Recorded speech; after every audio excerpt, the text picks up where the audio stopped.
Regardez une carte actuelle. Maroc au nord, Mauritanie au sud. 2 États, une frontière nette. Pourtant, remontez seulement un siècle et demi en arrière, et cette carte n'existe pas encore. Même le nom administratif de Mauritanie n'apparaît officiellement qu'en 1899, lorsqu'un projet colonial français crée une Mauritanie occidentale.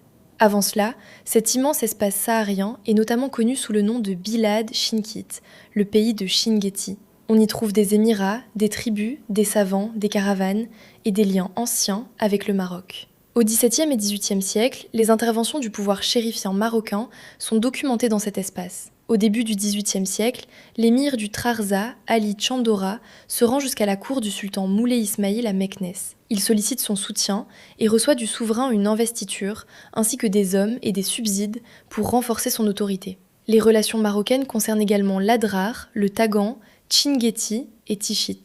Mais tandis que ces relations traversent le Sahara depuis des générations, une autre puissance progresse peu à peu depuis la côte atlantique et le fleuve Sénégal, la France. À la fin du XIXe siècle, elle entreprend de transformer ces espaces en territoire colonial.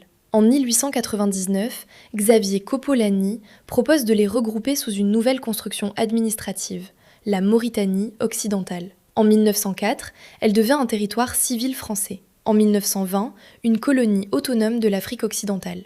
Autrement dit, la Mauritanie moderne n'apparaît pas avec des frontières héritées d'un État millénaire, son cadre territorial est progressivement organisé par l'administration coloniale française.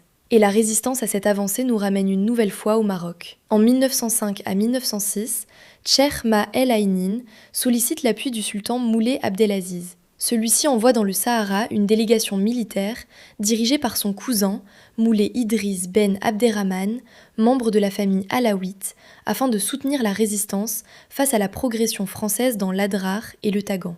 Lorsque le Maroc retrouve son indépendance en 1956, le sultan Mohamed V défend la reconstitution de l'espace chérifien antérieur au découpage colonial. La Mauritanie figure alors parmi les territoires revendiqués par Rabat. En 1961, le Maroc vote même contre son admission aux Nations Unies.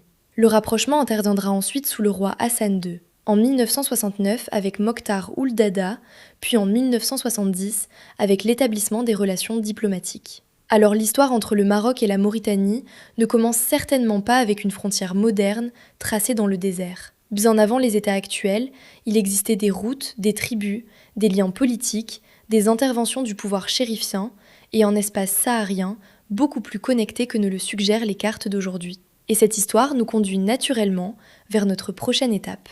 Sijil Massa, la grande porte du Maroc vers l'Afrique. Vous restez avec Maria ? Abonnez-vous !